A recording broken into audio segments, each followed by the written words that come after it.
Om Shanti. Good morning. आज हम सुनते हैं 30/9/21 के अनमोल मधुरमा वाक्य। आप सतगुरुवार प्यारे शिव बाबा में वरदानी मूर्त बनाते। बाबा कहते संपूर्ण निर्विकारी भव, श्रेष्ठ तकदीरवान भव, निरोगी भव। अब इस वरदान को हम महसूस करेंगे।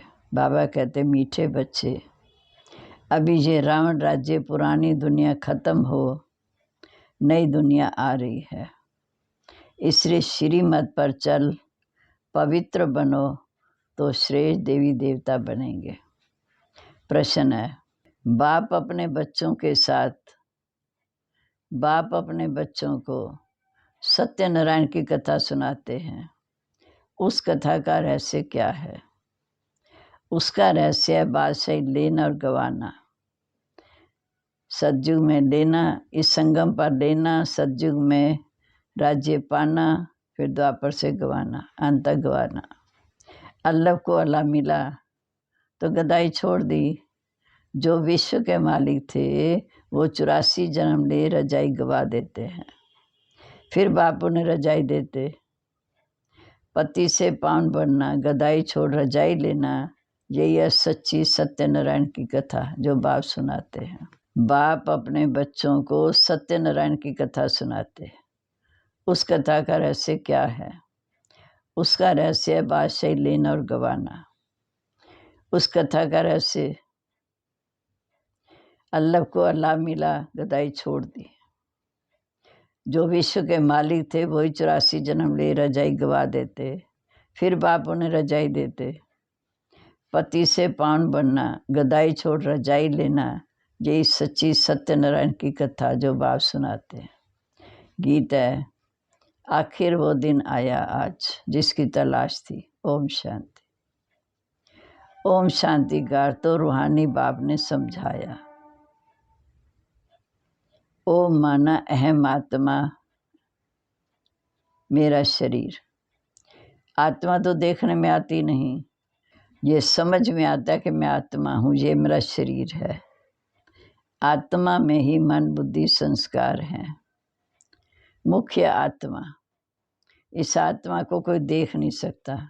शरीर को आत्मा देखती है, पर आत्मा को शरीर नहीं देख सकता। जान सकते हैं, आत्मा निकल जाती है तो शरीर जड़ हो जाता है। जान सकते हैं कि आत्मा निकल जाती तो शरीर जड़ हो जाता। आत्मा देखी नहीं जाती, शरीर देखा जाता। वैसे आत्मा का जो फादर है उनको ही वो गॉड फादर कहते हैं। वह भी देखने में नहीं आते, उनको समझा जा सकता है, जाना जा सकता है। आत्माएं सब ब्रदर्स हैं, भाई भाई हैं।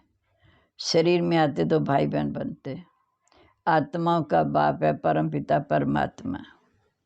जिस्मानी भाई बहन एक दो को देख सकते हैं, शरीरों के द्वारा देख सकते हैं। आत्माओं का बाप सभी का एक है, उनको देख नहीं सकते। तो बाप आए हैं पुरानी दुनिया को नया बनाने। नई दुनिया सतयुग थी, ये पुरानी दुनिया कलयुग है। इसका बदलना है। जैसे पुराना घर खत्म हो नया घर बनता, वैसे ये पुरानी दुनिया भी खलास होनी है।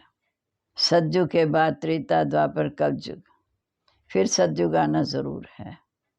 वर्ड की सृजा फिर रिपीट होगी। सतयुग में होता है देवी देवताओं का राज्य जो आधा करब चलता है। सूर्यवंशी और चंद्रवंशी, उनको कहा जाता है लक्ष्मी नारायण की डिनाइस्टी। सतयुग को कहा जाता है लक्ष्मी नारायण की डिनाइस्टी, राम सीता की डिनाइस्टी। ये तो सहज है। फिर द्वापर और कलयुग में और धर्म आते हैं। फिर देवी देवताएं जो पवित्र थे वह पवित्र बन जाते। इसको कहा जाता है रावण राज्य। भारत का नंबर 1 दुश्मन रावण और नंबर 1 दोस्त सदा खुदा, जो सुख देने वाला। खुदा को दोस्त कहते हैं। इस पर एक कहानी भी है। खुदा दोस्त को तो कभी जलाएंगे नहीं। रावण दुश्मन है, इसलिए 10 शीश वाला रावण बनाकर उसको वर्ष वर्ष जलाते हैं। गांधी जी भी कहते थे हमें राम राज्य चाहिए। राम राज्य में सुख, रावण राज्य में दुख। अब यह कौन बैठ समझाए? पतित पावन बाप शिव बाबा ब्रह्मा दादा द्वारा समझाते। बाबा हमेशा सही करते हैं, साइन करते हैं, हस्ताक्षर तो बाप दादा लिखते हैं। प्रजापिता ब्रह्मा तो सबका होगा, जिसको एडम कहा जाता है। प्रजापिता ब्रह्मा को ग्रेट ग्रेट ग्रैंडफादर कहते। मनुष्य सृष्टि में प्रजापिता है। प्रजापिता ब्रह्मा द्वारा ब्राह्मण शुद्ध देवता बनते हैं। देवता क्षत्रिय वैश्य शूद्र बन जाते। इसको कहा जाता है प्रजापिता ब्रह्मा, जो मनुष्य सृष्टि का बड़ा है। प्रजापिता ब्रह्मा के कितने ढेर बच्चे हैं। बाबा बाबा कहते रहते, ये है साकार बाबा। शिव बाबा निराकार बाबा। गाया जाता है कि प्रजापिता ब्रह्मा द्वारा शिव बाबा नई सृष्टि रचते हैं। यह है पति दुनिया रावण राज्य। अब रावण को आश्रित दुनिया खत्म हो जाएगी। उसके लिए ये महाभारत लड़ाई है। फिर सतयुग में इस रावण के दुश्मन को जलाएगा नहीं। सतयुग में रावण होता ही नहीं जो इसको कोई जलाए। रावण ने ये दुख की दुनिया बनाई। ऐसे नहीं कि जिनके पास बहुत पैसे हैं, बड़े महल ला दिए हैं, वो स्वर्ग में है। बाप समझाते, चाहे किसी के पास करोड़ हो परंतु शांति नहीं। पैसे आदि सब मिट्टी में मिल जाएंगे। नई दुनिया फिर नई खानियाँ निकलती, जिसे नई दुनिया के महल आदि सारे बनाए जाते। ये पुरानी दुनिया खत्म होनी है। सतयुग में 22 रह संपूर्ण दुनिया। वहाँ बच्चे योगवाद से पैदा होते। विकार होता नहीं, ना देहाभिमान, ना क्रोध, ना काम। ये तो रावण राज्य, इसलिए सब पुकारते हैं, हे पति पावन हो। वह तो लिबरेटर भी है, सबका दुख हरता भी है। अभी सब रावण राज्य में है, तो बाप को भी आकर छुड़ाना पड़ता है। अब बाप कहते, मीठे बच्चे तुम पवित्र बनो। ये पति दुनिया खत्म होनी है। अब जो श्रीमत पर चलेंगे वह श्रेष्ठ देवी देवता बनेंगे। जो श्रीमत पर चलेंगे श्रेष्ठ देवी देवता बनेंगे। विनाश तो होगा, सब खत्म हो जाएंगे। जो श्रीमत पर पवित्र रहते हैं वही बाप की श्रीमत पर चल विश्व की बादशाही का वर्षा लेते हैं। इन लक्ष्मी नारायण का राज्य था ना, अभी तो राम राज्य जो खत्म होना है। सतयुगी राम राज्य स्थापन होना। राम को सीता त्रेता युग वाला नहीं। भारत सोने की चिड़िया था सतयुग में। उस समय दूसरा कोई राज्य नहीं था। बाप भारत में आकर फिर से सोने की चिड़िया स्वर्ग बनाते हैं। बाकी इतने धर्म सब खत्म हो जाएंगे। समुद्र में उछल आएगा। बॉम्बे क्या थी, छोटा सा गाँव रहा था।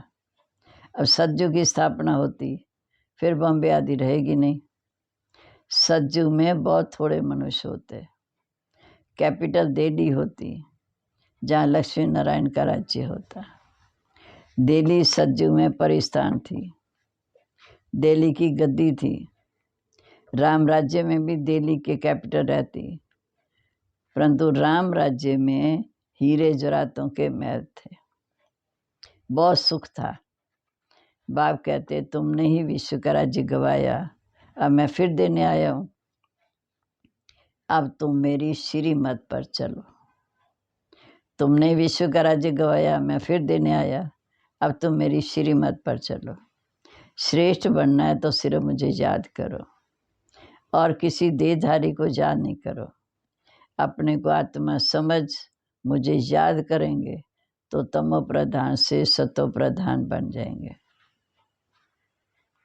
तुम मेरे पास चले आएंगे, तुम मेरे गले की माला बन फिर विष्णु की माला बनेंगे। इस समय बाबा के दिल पे चढ़ेंगे, फिर सतयुग में लक्ष्मी नारायण की राजगद्दी पे आएंगे। माला में ऊपर है फिर शिव बाबा, फिर युगल ब्रह्मा सरस्वती। वही सतयुग के महाराजा महारानी बनते हैं, जो नंबरवार गद्दी पर बैठते हैं। मैं भारत को इन ब्रह्मा सरस्वती और ब्राह्मणों द्वारा स्वर्ग बनाता हूँ। भारत को ब्रह्मा सरस्वती और ब्राह्मणों द्वारा स्वर्ग बनाता हूँ। जो मेहनत करते हैं उन्हों के फिर यादगार बनते। परम धाम जिसको ब्रह्मांड कहते, हम सब आत्माएं वहाँ स्वीट होम में रहने वाली हैं बाप के साथ। वो है शांति धाम।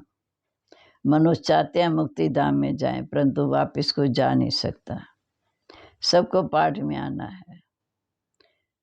जब तक बाप तुमको तैयार करते रहते हैं, जब तुम तैयार हो जाएंगे तब तक वहाँ से जो भी आत्माएं सब आ जाएंगी। फिर खलास, फिर तुम जाकर नई दुनिया में राज करेंगे। फिर नंबरवार चक्र चलेगा। गीत में भी सुना, आखिर वो दिन आया आज। बाप है ज्ञान सूर्य, कहते हैं ज्ञान सूर्य प्रगटा, अज्ञान अंधेर विनाश। अब तुम्हारी बुद्धि में सृष्टि के आदि मध्य का ज्ञान है। जानते हो जो भारतवासी नरकवासी हैं वह फिर स्वर्गवासी बनेंगे। बाकी इतनी सब आत्माएं शांति धाम में चली जाएंगी।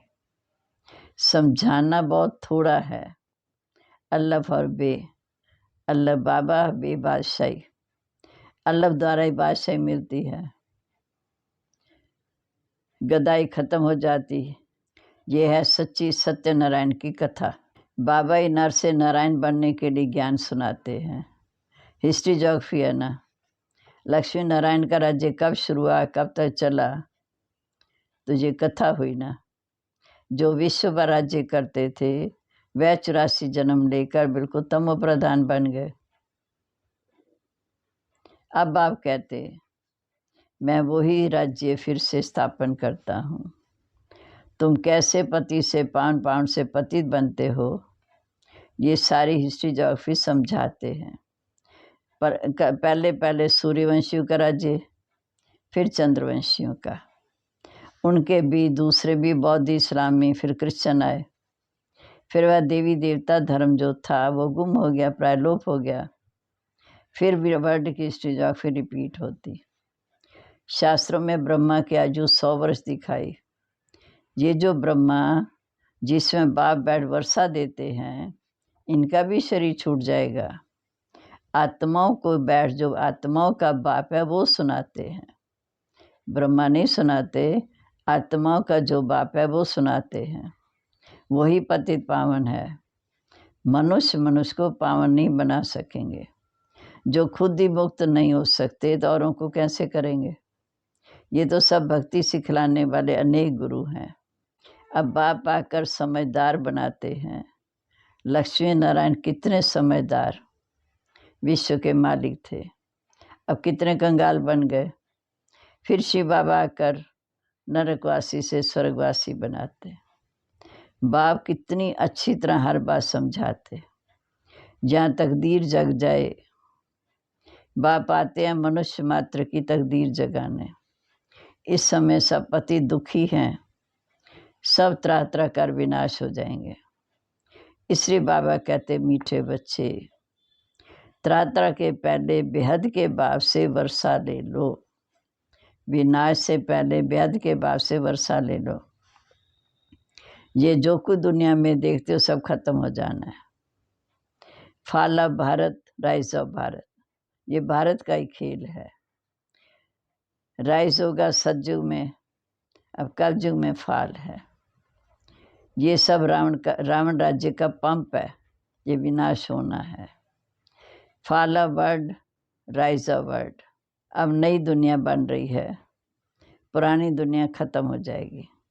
इसके पहले तुम पढ़ाई पढ़ के बाप से वर्षा ले लो। ये है मनुष्य देवता बनने की पढ़ाई। सन्यासियों का निवृत्ति मार्ग, घर बार छोड़ने का, वह धर्म अलग है। वह तो गृहस्थवार छोड़ जाते हैं, उनका हद का सन्यास है। तुमको तो सारी पुरानी दुनिया का सन्यास कर घर जाएंगे, फिर यहाँ नहीं आएंगे, फिर आएंगे तो नई दुनिया में आएंगे। ये भी अच्छी रीति समझना है कि कौन कौन से धर्म कब आते हैं। सतयुग त्रेता में एक धर्म, उस द्वापर युग में दूसरे धर्म आते। पहले वह भी सुख भोगते फिर दुख। ये सारा चक्कर बुद्धि में बिठाना है। जब से तुम चक्र में आते हो, महाराजा महारानी बनते हो, सिर्फ अल्लाह और बे को समझना है। बाबा किसको विदेश में जाने की मना नहीं करते, जो तो सब चाहते हैं कि मृत्यु अपने देश में हो। अविनाश तो होना ही है, हंगामा इतना हो जाएगा जो विदेश से आ नहीं सकेंगे। इसलिए बाबा कहते भारत भूमि सबसे उत्तम है, जहाँ बाप आकर अवतार लेते। शिव जयंती भी मनाई जाती है। सब मनुष्य मात्र का लिबरेटर जहाँ कर अवतार लेते, गॉड फादर या जाकर लिबरेट करते, तो ऐसे बाप को जो कितना नमन करना चाहिए। उनकी जयंती बड़े धूमधाम से मनानी चाहिए, क्योंकि भारत सबसे ऊंचा तीर्थ है। वह बाप यहाँ ही आकर सबको पावन बनाते हैं, तो ये सबसे बड़ा तीर्थ ठहरा। सबको दुर्गति से छुड़ाए सदगति देते, ये ड्रामा बना हुआ है। अब तुम आत्माएं जानती हो, हमारा बाबा इस अपने शरीर द्वारा ये राज समझा रहे हैं। हम आत्मा शरीर द्वारा सुनती हैं। आत्मानी बनना है, अपने को आत्मा समझ बाप को याद करो तो कट निकलती जाएगी, और पवित्र बन तुम बाप के पास आ जाएंगे। फिर जितना याद करेंगे, पवित्र बनेंगे, औरों को आप समान बनाएंगे, तो बहुतों की आशीर्वाद मिलेगी, ऊंच पद पा लेंगे। इसलिए गाया जाता सेकंड में जीवन मुक्ति। अच्छा, मीठे मीठे सिकल दे बच्चों प्रीत, माता पिता बाप दादा का याद प्यार, गुड मॉर्निंग। रूहानी बाप की रूहानी बच्चों को नमस्ते। रूहानी बच्चों की रूहानी बाप दादा को नमस्ते। नमस्ते बाबा, गुड मॉर्निंग। शुक्रिया बाबा, कितने हमें समझ दे, इतने ऊंचे विश्व के मालिक बना रहे हो। अब धारणा के लिए मुख्य सार। पहली पॉइंट, बाप के गले की माला बन विष्णु के गले में पिरोने के लिए संपूर्ण सतो प्रधान बनना है। एक बाप की श्रीमत पर चलना है। दूसरा, ऐसी सेवा करनी है जो नेक आत्माओं की आशीर्वाद मिलती रहे। ऐसी सेवा करनी है जो नेक आत्माओं की आशीर्वाद मिलती रहे। त्राही त्राही होने के पहले बाप से पूरा पूरा वर्षा लेना है। अब वरदान, ताज और तिलक को धारण कर बाप दादा के मददगार बनने वाले दिल तख्त नशीन भव। ताज और तिलक को धारण कर बाप दादा के मददगार बनने वाले दिल तख्त नशीन भव। जब कोई तख्त पर बैठते हैं तो तिलक और ताज उनकी निशानी होती। ऐसे जो दिल तख्त नशीन हैं, उनके मस्तक पर सदैव अविनाशी आत्मा की स्थिति का तिलक दूर से ही चमकता हुआ नजर आता है। सर्व आत्मा के कल्याण की शुभ भावना उनके नैनों से मुखड़े से दिखाई देती है। उनका हर संकल्प वचन और कर्म बाप के समान होता है। स्लोगन, सरल याद के लिए सरलता का गुण धारण करो, संस्कारों को सरल बनाओ। सरल याद करने के लिए सरलता का गुण धारण करो, संस्कारों को सरल बनाओ। सम्मान है, मैं संपूर्ण सतो प्रधान सरलता स्वरूप ताज तिलकधारी देव तख्त नशीन आत्मा हूँ। ओम शांति।